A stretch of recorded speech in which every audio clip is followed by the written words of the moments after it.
Hi, Richard. Hi. Thank you very much for having us at 67 Pall Mall on Hollywood in Hong Kong. So it's actually the second time we start this recording, but I didn't have the answer to the first question. But we had a machine at the back just making some terrible noise, so we decided to start again. I was saying thank you very much for having us. You're the head of wine for 67 Pall Mall. You're a master of wine. You've recently published a book about wine and the food of Asia. Yes. Among plenty of other things, I'm sure, but we'll dig into it. My first question is always the same. Can you start by introducing yourself? Sure.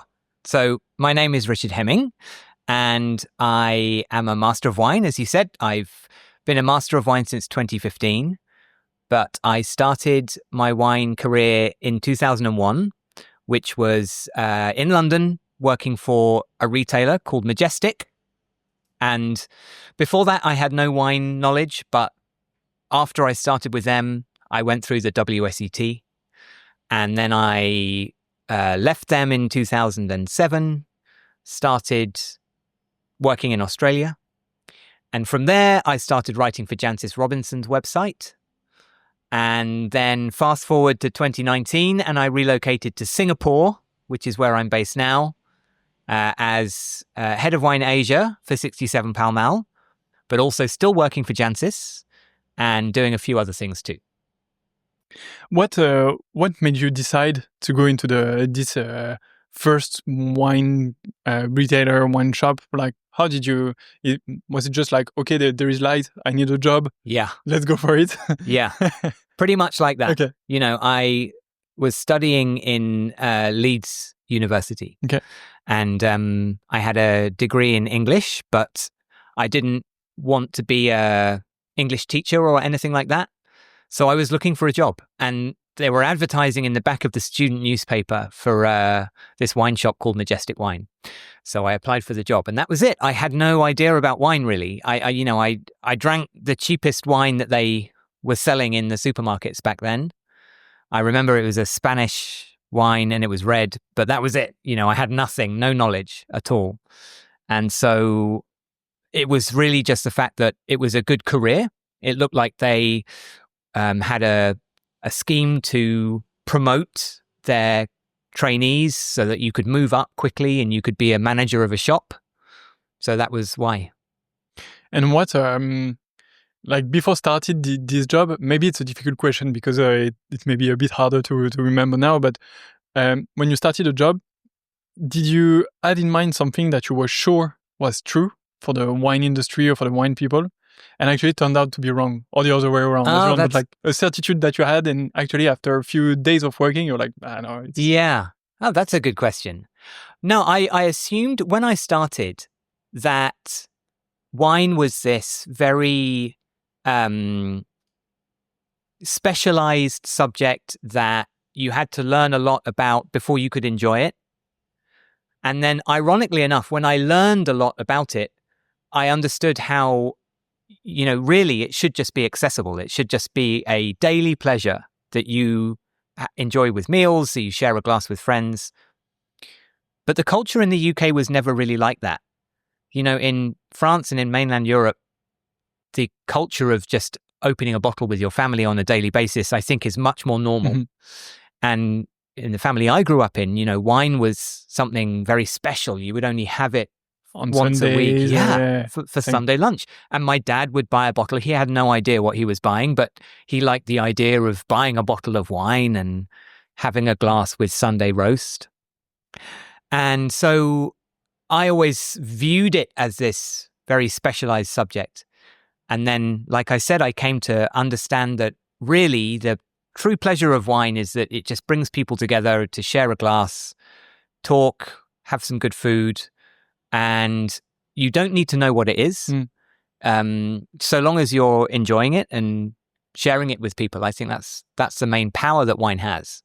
Yeah, it definitely gathers people and make you more open to communicate. I don't know, it's must be rooted in our DNA or historic things, but it's funny that you say that. In the podcast we had the opportunity to interview Pierre Lurton from Cheval Blanc and Yquem, and we were talking to, like, his wines are absolutely exceptional, among the top wines in the world, And we were talking about how still simple the best moments you can have with these wines are not in like white napkin, super classy thing. It's just like opening a bottle on a Friday evening with your wife and a few friends. Yeah. And then you just enjoy it. And, and with simple dishes and things like that, it makes the whole difference. So it's so true. And sometimes when I've experienced some of the most prestigious bottles, the very fancy, most expensive,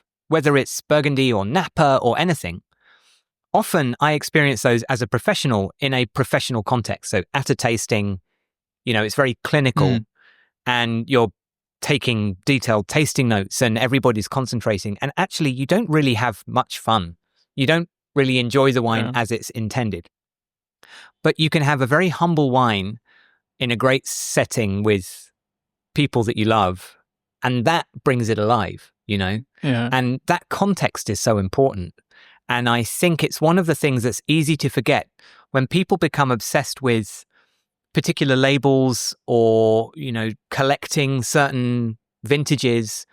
They can forget that actually, it's not really about what's inside the bottle. It's what experience you're having outside the bottle. Yeah. And it's like one of the good way to reduce that is to try to taste blindly almost everything, and just see if you enjoy it or not. On that type of things, it makes the game way more fun. You're just with friends, everyone brings a bottle, you don't know what you're drinking.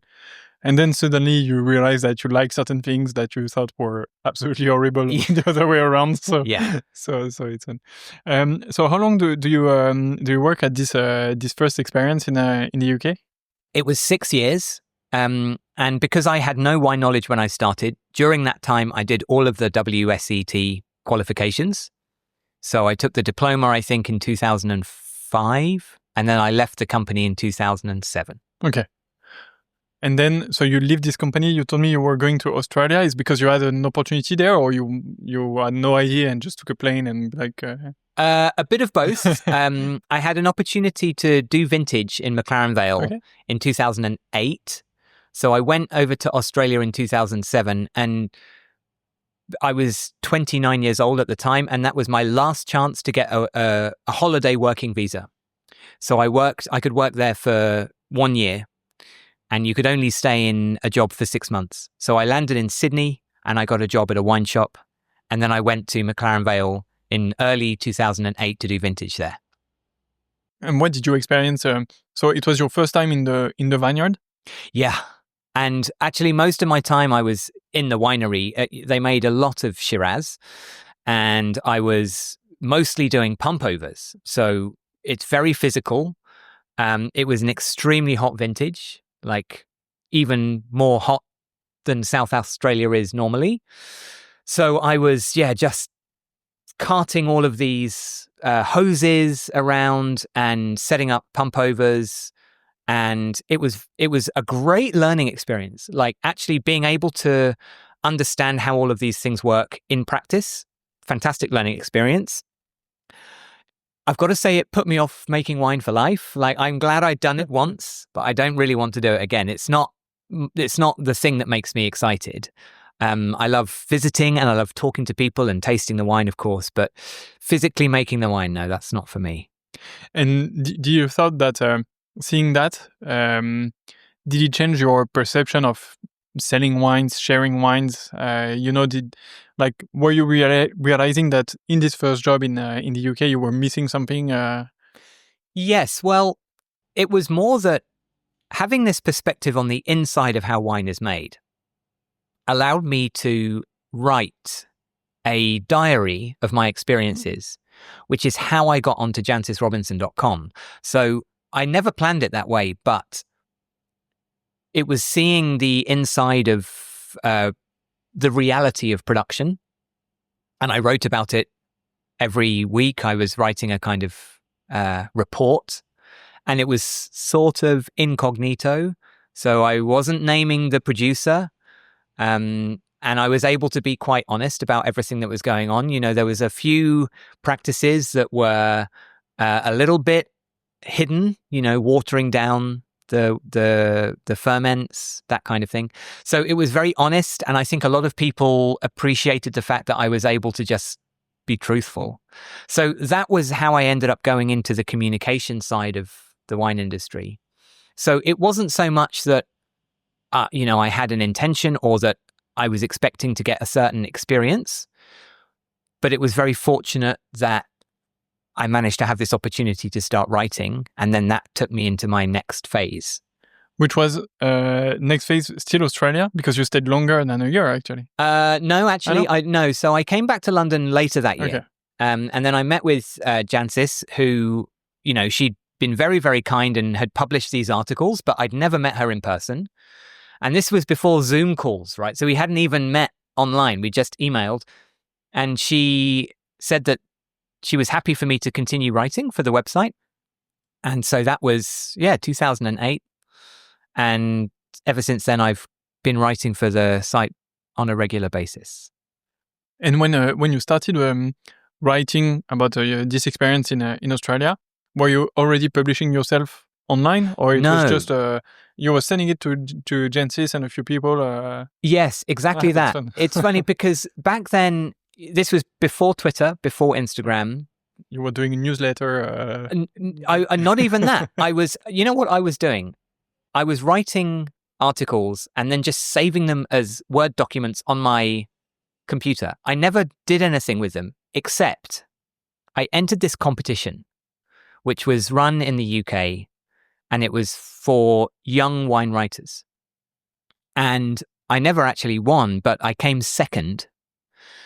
And I think the winner got a contract to write for a magazine, but the second place got nothing. So I was so close, and that's why I thought, well, okay, I must be okay at writing.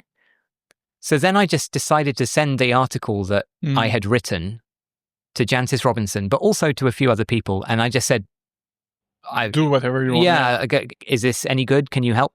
And it was Jancis that got back to me and said, well, yeah, why don't we figure something out? And so it started like that, and you continued ever since writing and being with her. Yeah, and I think a lot of people work like that in wine. Because it's an industry that brings people together, and it's very hospitable and it's very communal. And so you get these opportunities that you never expected, and then you just kind of follow them and see where they go. And, I never would have predicted I would come to Singapore. I never would have predicted I would be doing writing books and working in membership clubs, but it all happened one thing after the other. How did you, what did you notice in wine media? So it's been like 10 years, you've been writing about wine and like gravitating around this place. What changes have you seen in the wine media? Well, I've been, I think, both lucky and in a way unlucky. When I started out, 2008, my ambition was to get a newspaper column, because at the time that was the best way of getting your name out there. And it's still, obviously, it would be a great, very prestigious thing to have. But nowadays, really, there's so few good newspaper columns available because the media landscape has changed completely. So I've been unfortunate in that way because a lot of the money in writing has disappeared. There's no kind of good way to make a profit in print media anymore, really. And even online, if you want to earn a living, you're probably having to do sponsorship deals or advertising. It's very hard to get readers to actually pay you their own money to take your content. I mean, it's just normal now. So that perhaps was kind of unlucky timing. But then, of course, what happened in its place is social media has been the biggest change. And I was on Twitter for quite a long time. Instagram, not so much, but all of those platforms for communication. Substack is something that I'm now doing quite a lot. and I'm really enjoying that. And actually, that is a way that you can get people to pay you, for your content. And I just feel like it's a really interesting platform. So the dynamic has shifted a lot. It's much easier now to get anybody can go online and publish themselves. And that's quite amazing when you think about it. 20 years ago, that was impossible. You could have a blog. Yeah, but really it was very different to today. So anybody can do it. As a result, there's a lot of competition. There's a lot of voices out there. It's hard to cut through the noise. And it's also hard to make an income. But in terms of, being able to speak directly to your audience, I mean, there's nothing better. Yeah. Yeah. It's so by the way, this podcast is not sponsored or advertised. So you heard Richard, don't hesitate to reach out to me. No, but I guess Substack or the renewal of newsletter as we now know it, it's kind of the same as being in a good column in a good newspaper, Yeah. Because it's the same. For me, it's kind of the same atmosphere that you could have maybe 20, 30, 40 years ago when you were reading a newspaper and there weren't just advertisement everywhere. And it's often well written. It often goes in depth in a topic. And like, it's just, at least the Substack I'm following, it's always, I feel, very good quality writing about things that are really interesting to me. And so for me, it's really the equivalent of being in a good newspaper. I said, well, that's nice to hear because I feel the same, and I actually follow more non-wine writers. Yeah. So I follow some people who write about entertainment and culture, and I don't buy any newspapers now. Mm-hmm. It's a shame because I love the idea of newspapers, but the convenience of getting an emailed report from your favorite writers, once a week or once a month is just fantastic. And what I think will be a big question is, how sustainable is it for individuals to subscribe to multiple Substacks? If you have 10 Substacks that you pay money for, that you're paying quite a lot. Yeah, it starts to be a lot. And I think maybe we'll see some consolidation there. I saw somebody actually writing about this on Substack saying that they wish that you could pay Substack a monthly fee and that each month you could change who you subscribe to. Yeah, and then like 5 subscription and then they share money. And actually, I really see the point of that. So I think we're going to see more changes in that field. Yeah, for sure. Because if you like, there is no newsletter super expensive, but it can be like $3-4 US per month. But if you do that like 10 times, then you end up spending 50, 60, even 100 US per month on newsletter, which is a lot. Okay, so you've continued writing like that. Back to London, you're working with Jancis Robinson, and so then you have the opportunity to go to Singapore. Is it with 67 or still with Jancis? No, it was neither actually. Okay. So it was 2018, and when the Brexit vote came, my wife and I just decided that we wanted to move, and we had no idea where. So we just started looking. My wife at the time was a head teacher of a primary school. So we knew that we could go anywhere that has international schools. Mm-hmm. And we found a few different options, but the best one was in Singapore. And I'd been to Singapore once and I thought, okay, well, seems great. So she applied for the job. She got the job. Within less than 1 year, we'd moved, relocated. And we had honestly no intention of doing it before. So it happened very quick. At the same time, by sheer coincidence, 67 Pall Mall was starting to develop a club in Singapore. And I was a member of the club in London. Okay. So when we moved to Singapore and they had this opportunity, to work on a new club, of course, I was very happy to take the opportunity. And so I just started out working with them for just 1 day a week. And then it built up into the role I have now. Okay, and so what was this day a week? It was just basically like contributing to opening the club. It was really, we did a weekly tour of the site. So when we first started operating in Singapore, we had the premises, which was it's this beautiful penthouse of a skyscraper, but it was empty. There was nothing, literally just bare concrete. And we would take people around with a glass of champagne and show them the site and say, okay, this is going to be the restaurant. This will be the event space. We have the wine tower. We've got this terrace outside. And we would sell the dream of the club to prospective members.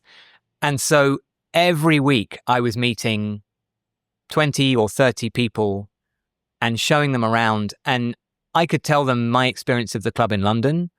And I could tell them, my story about wine. So we started to build this community. And then we had COVID.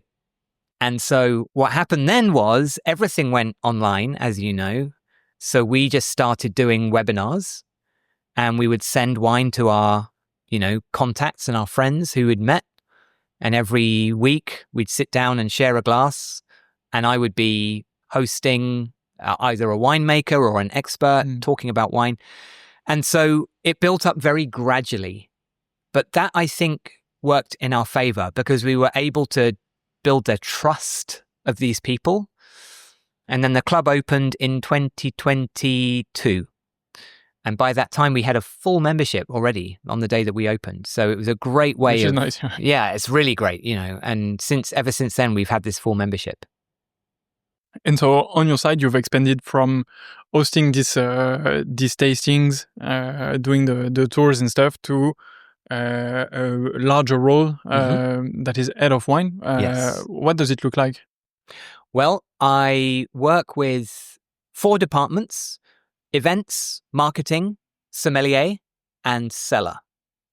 And my job is really to make sure that anywhere in the club that the wine proposition is top quality.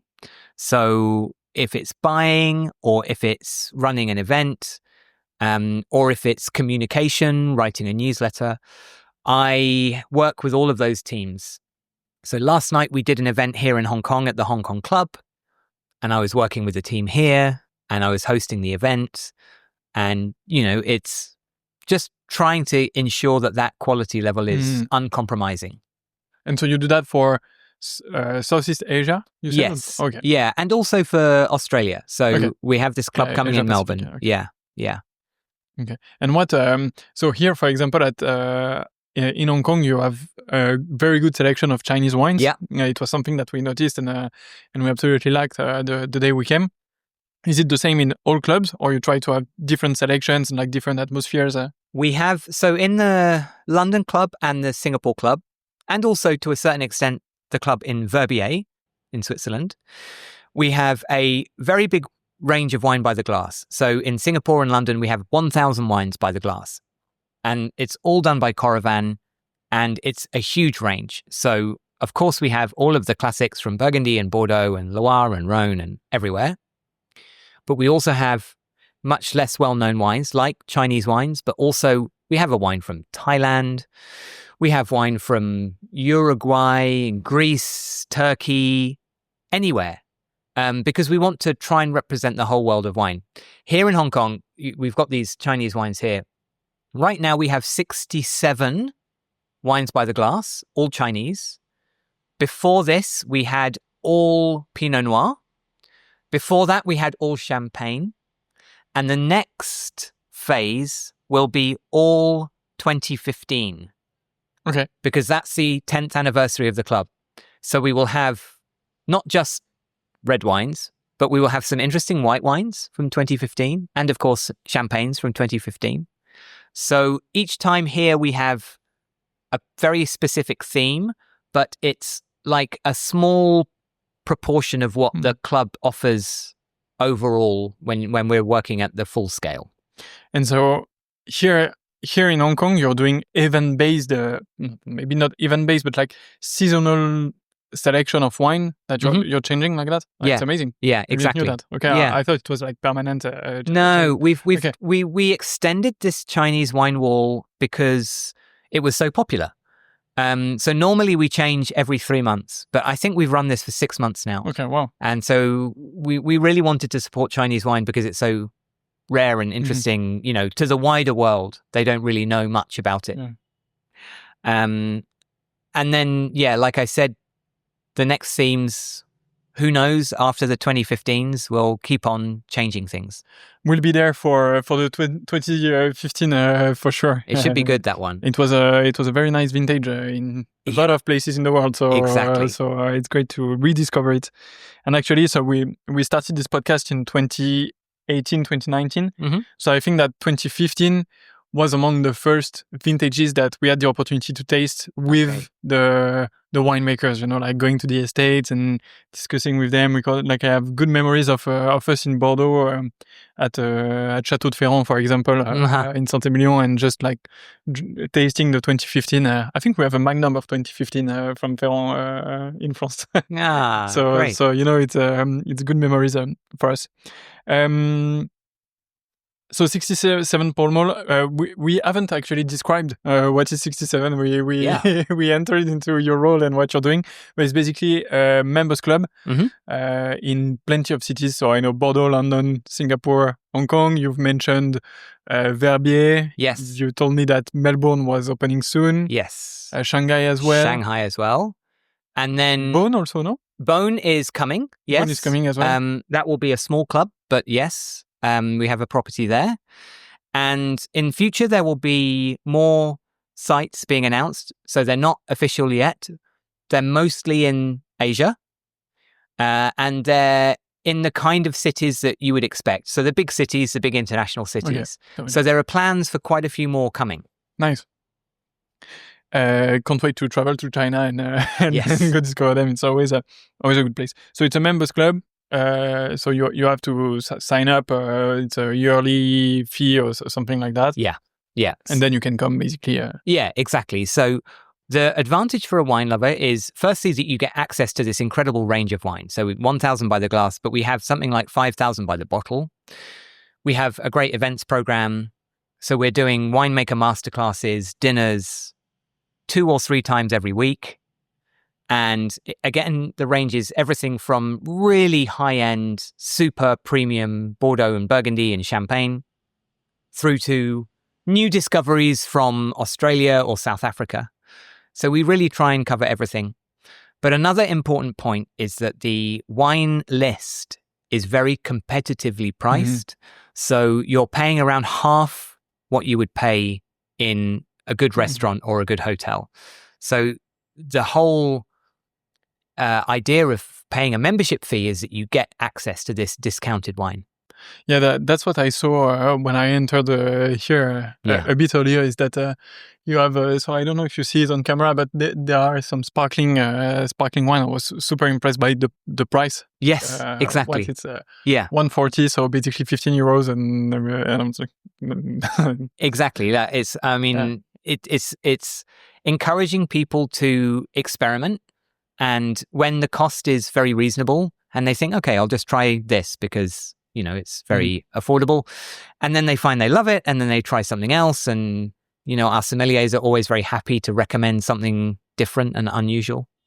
So it's a good relationship. And so you were member of this club when you were in London. And then so you started working for this club. Yes. Are there... did you notice difference between what you expected and what you see between, did you have expectations when started to work with them? The answer is yes and no. I had no idea about the realities of the business side, and that's been so interesting. Working with the profit and loss, the kind of logistics, all of the nuts and bolts that make a hospitality business work. I had no idea. Behind the scenes, there's so much more going on than most people realize. You go into the club, you go into any restaurant, you see this beautiful room, somebody greets you, you sit down, you have a nice meal. And then you don't realize that behind the scenes, there's all of this stuff happening. So that was really interesting. But the fundamental motivation of the club, which is to share great wine with great people, that's the same in front of house or in back of house.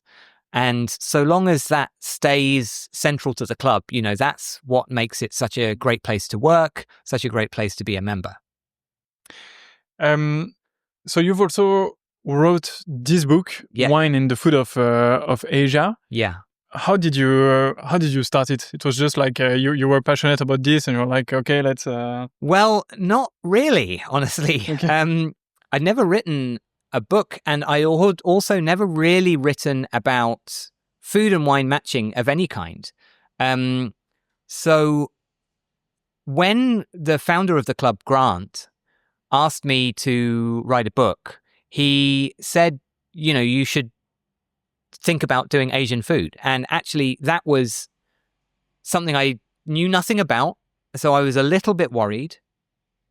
And it turned out to be the perfect subject because I'm not an expert and I was able to learn as I wrote the book. So I was able to explain things from the beginning. And I still don't think I'm an expert, but this book represents a very honest reflection of the research that I did. And I really did try hundreds of combinations. We did everything at the club in Singapore.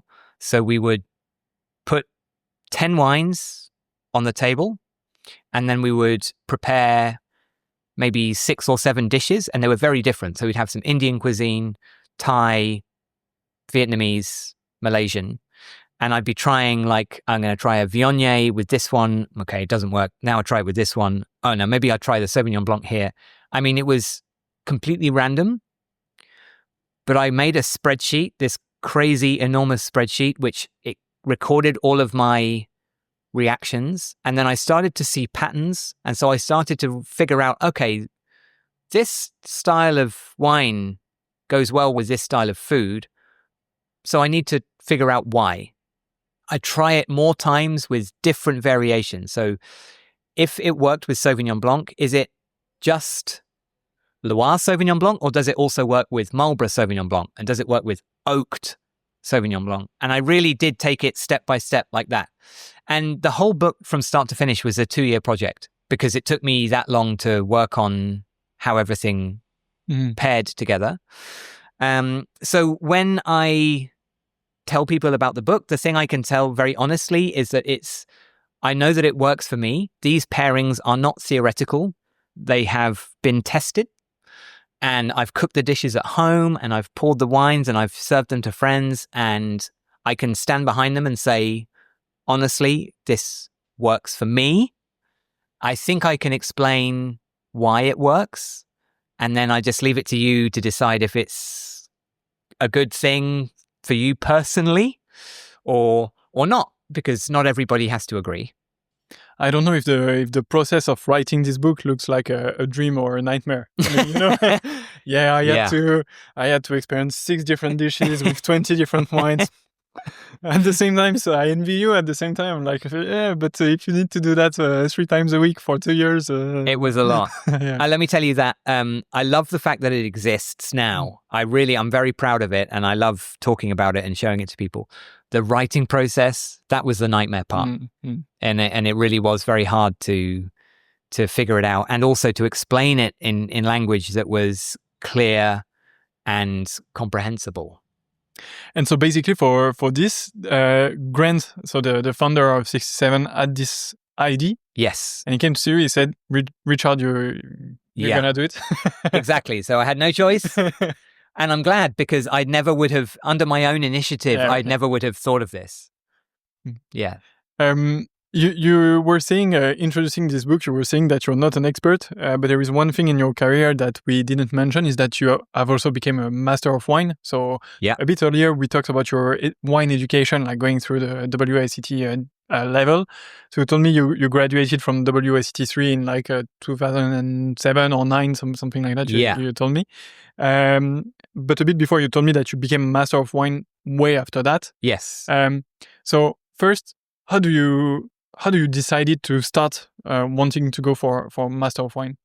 Well, the honest answer is that when I came back to the UK after Australia, and I'd started this writing career, and I started to meet some other wine writers that were around my age. And one of them in particular had just signed up for the MW course. And until that point, I had zero intention of ever studying for the Master of Wine. To me, it was something impossible.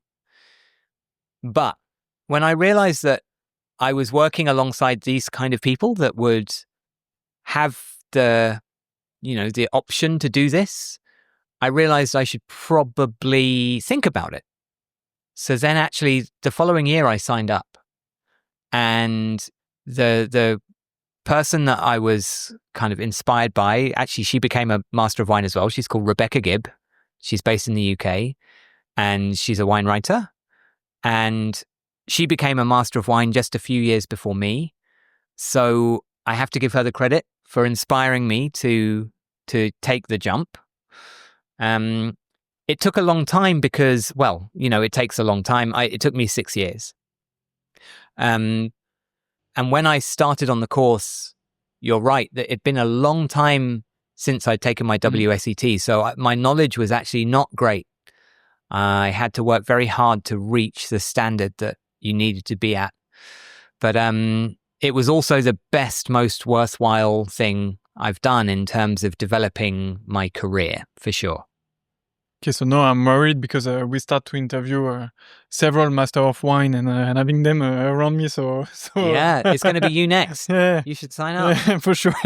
Why not? Yeah. Yeah, well, because 6 years is a long commitment and it's really a lot. But one day maybe would probably love to. But it's a lot of things to discover. Can you tell us a bit more about? So basically, Master of Wine, you need to know everything about how wine is produced around the world. Yeah.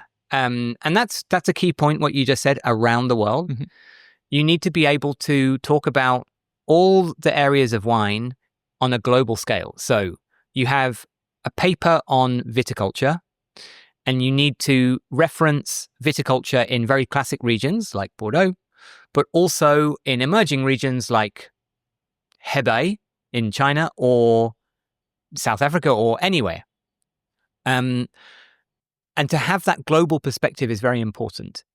But you also need to have the same global perspective for winemaking, for business, for contemporary issues, which means anything that is sort of current. Like a lot of people right now, they're talking about drinking in moderation and avoiding alcohol. And so having a good understanding of all of those things is really vital to being able to pass the exams.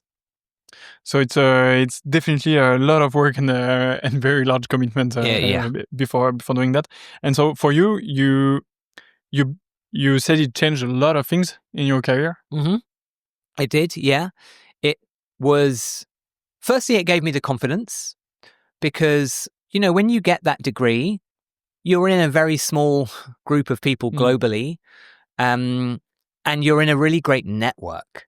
So not only do you get great opportunities for work, but you can say to people, look, I have the credibility. I've been through this process. I've spent the time working on it, and it really, it's worth something. So you're able to, charge more. Frankly, you are able to increase your earnings because you have a value that is intrinsic to the MW. So yeah, in terms of my career progression, when I passed that exam, it really opened up a big new opportunity. You talked about Hebei just before. I think it's a good transition to the wine we are tasting. Yeah. Whole different topic, but so we had the opportunity to just take a glass while recording this podcast, and we had this wine. Yes, which is a Tempranillo by a producer called Chapter and Verse. It's 2015 vintage, and actually something because I've been tasting a lot of Chinese wines recently, and something I've really been pleased to find is that there are some good examples of how well these wines are maturing.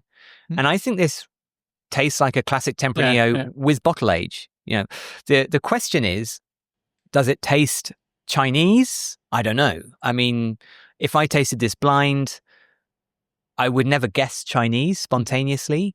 I think it has the classic characteristics of Tempranillo, and I think it has a sort of fruit ripeness that I would associate with non-European countries. But would I get to China? I have no idea.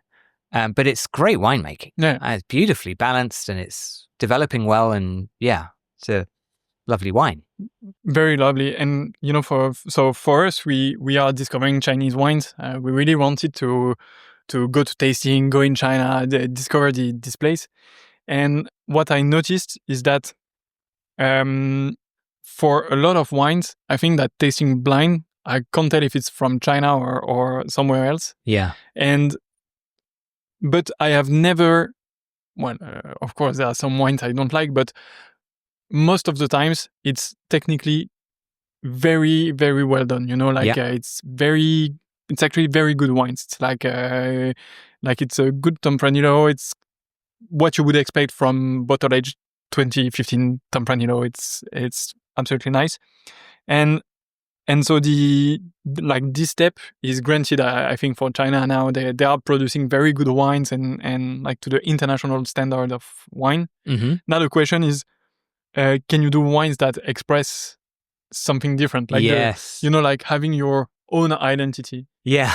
And I feel like they start to want to do this, but it's the next step in every vineyard. It's like, first you want to master it, then you want to express something. So it's like artists, Picasso started by painting very conventional things and then he evolved. So yeah, that's a good analogy there. And we are starting to see some of the best producers who are exploring their terroir and making smaller parcels, making micro vinifications, trying to tell the story of their place, not just a variety.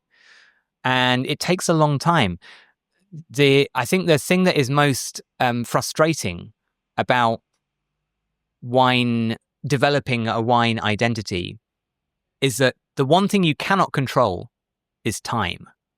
And that means time in the bottle for it to mature, but also time for the vines to grow maturity, and also time for you to understand what you can do. A lot of the time when people are starting out in vineyards, they just try anything. You plant Cabernet and Riesling next to each other. And then you figure out that one is successful and one you need to change. And then you realize that your oak regime is too powerful. And you can only make wine once a year. And so I think it takes an entire lifetime before you really understand. And at least, right? And then you have hope that your kids will continue. Yeah. So I think that's also why I never wanted to be a winemaker. I don't have the patience to see that process through. Yeah, it's a bit of my worry as well. Burgundy took more than 1,000 years to look like what it looks like now. So I'm like, I won't have the opportunity to witness that from my living, but it's still a good moment to discover Chinese wines, because it's like if you had the opportunity to be there at the start of Burgundy, then it would have been fun to have recordings and places you've been to. So that's fun. Is there anything we haven't talked about? Trying to look into that. I think the book, we've covered it. Mm-hmm. Career, it's done. Chinese wines, we talked about it. Master of Wine 67, we talked about it. Jancis Robinson, we talked about it. Yes. So it's we've covered plenty of aspects. But are there anything you're thinking about that we didn't cover? No, I think we've covered a lot there. And the book, the wine. Yeah, we've ticked all the boxes. I think it's okay. I have 3 last questions that are pretty traditional in this podcast. Yeah. The first one is, do you have a book recommendation about wine? So obviously we recommend you Wine and the Food of Asia. Thank you. Put the link in the description. Yes. But do you have any other books you would recommend? Yeah. So I've just started reading a book called One in a Billion, which is the memoir of Sonal Holland, MW, who's India's first master of wine. And she's also a friend. So I helped her with her studies, and we've traveled together and we collaborate on different projects. And it's her story of how she came from a very humble background in India and worked her way up through the wine industry from nothing. And, you know, her story is really breathtaking. You know, the likelihood of her achieving what she's achieved is so low. And she's worked so hard and achieved so much. You know, she now is a huge social media presence. She has over 1 million followers on Instagram. She's really driving wine appreciation in India. And so it's a fascinating story. I think it's very interesting to anybody that loves wine. I think it's super interesting to anyone who's interested in Asia and how wine is working in Asia. But I also think it's a very human story. So I think for people that maybe don't even particularly drink wine very much, they're going to find something in there that is a really interesting reflection of one person just being very determined and very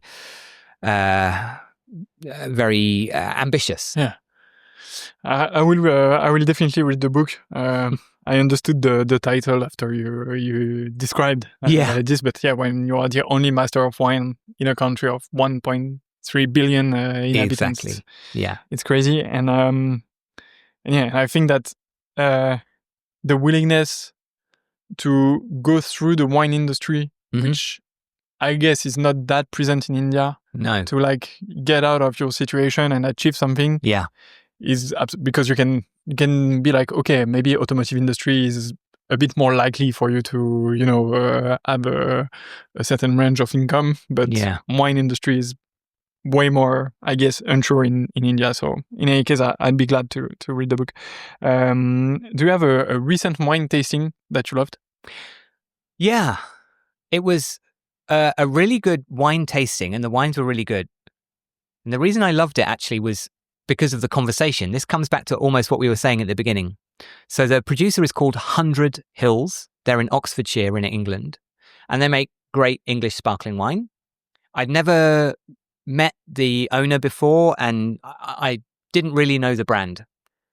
And we tasted the wines, and the wines were very good, and we went around the vineyard, and it's very beautiful, which, you know, happens a lot. You know, if you're lucky, you get to visit these places, and they're all great. What I really enjoyed is when we sat down and we talked about the business side, and we talked about the reality of branding and profit margins and marketing support and distribution. And so many producers really don't understand how the reality works in the wine industry.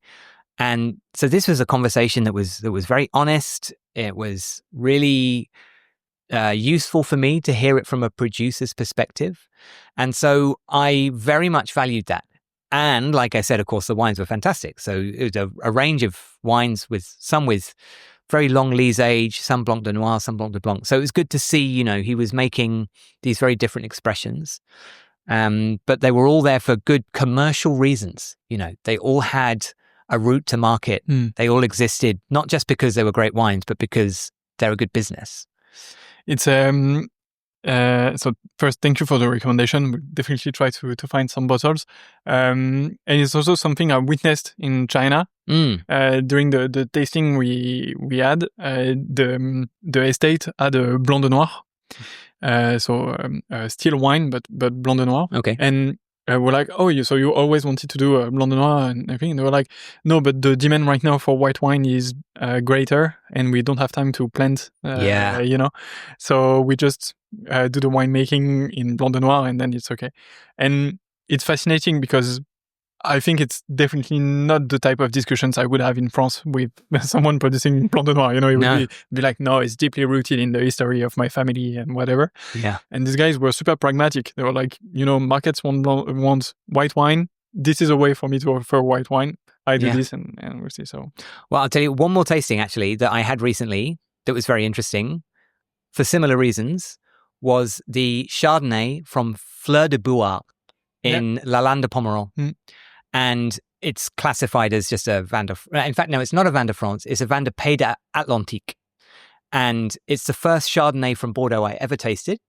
And it's good. You know, it's great. It tastes like a good village-level Burgundy. And the fact that, you know, they're trying this new variety for Bordeaux and this new approach, selling a white wine that is non-native to Bordeaux region, is, I think, a great innovation, especially for France. It's a big risk doing something like that, but it's been successful. So they were saying that, they have 3 hectares right now, but they're going to be top grafting some of their Merlot, I think, over to Chardonnay because they want to increase the sales of their white wine. So that's a big change. And, when they're making good wine and if they have demand for it, then that's a great idea. Definitely. Is it, so it's Fleur de Bois? Fleur de Bois, okay. Yeah. So we'll also try to find this. We have good connections in Bordeaux now, so we'll try to find this. Thank you very much for all this, Richard. Last question is, who is the next person I should interview? Well, this is a very apposite moment because I was just having lunch with him. Eddie McDougall is a Australian winemaker, entrepreneur, founder of the Win Signature China Wine Awards, who we've worked with at 67 Pall Mall. He's just launched a range of his own wines called E.J. McDougall, which are Australian. There's a Margaret River Chardonnay and a McLaren Vale Shiraz and a Grenache and so on. And he has got such a good, balanced perspective of the wine industry. It's really interesting to talk to him because he understands production, he understands marketing, distribution, he understands retail, and he was also early in his career. He had a TV show, okay, and so he was very early kind of media personality where he was traveling around the world. It was called The Flying Winemaker, and sort of giving these wine advice. He's also just such a lovely, genuine guy. He's got a fascinating story, and I think he'd be a good person to talk to. Absolutely. Thank you very much for this recommendation. We'll try to catch him if he's in Hong Kong. We'll definitely try to catch him in the next few days. Richard, thank you very much for all this. It was a really nice conversation. Thank you very much for opening up about your career and what you did so far. Can't wait to do the next episode in 20 years. Yeah. well, who knows where we're going to be by then? But yeah, it would be my pleasure. For sure. What is sure is that it was a very nice moment for me. I hope that you guys enjoyed this moment as well. If you enjoyed it, please share it to at least 2 persons. Send it to email, WhatsApp, I don't know what, Instagram, whatever. Richard, thanks again, and see you next time. My pleasure. Thanks, Antoine. Perfect. All good.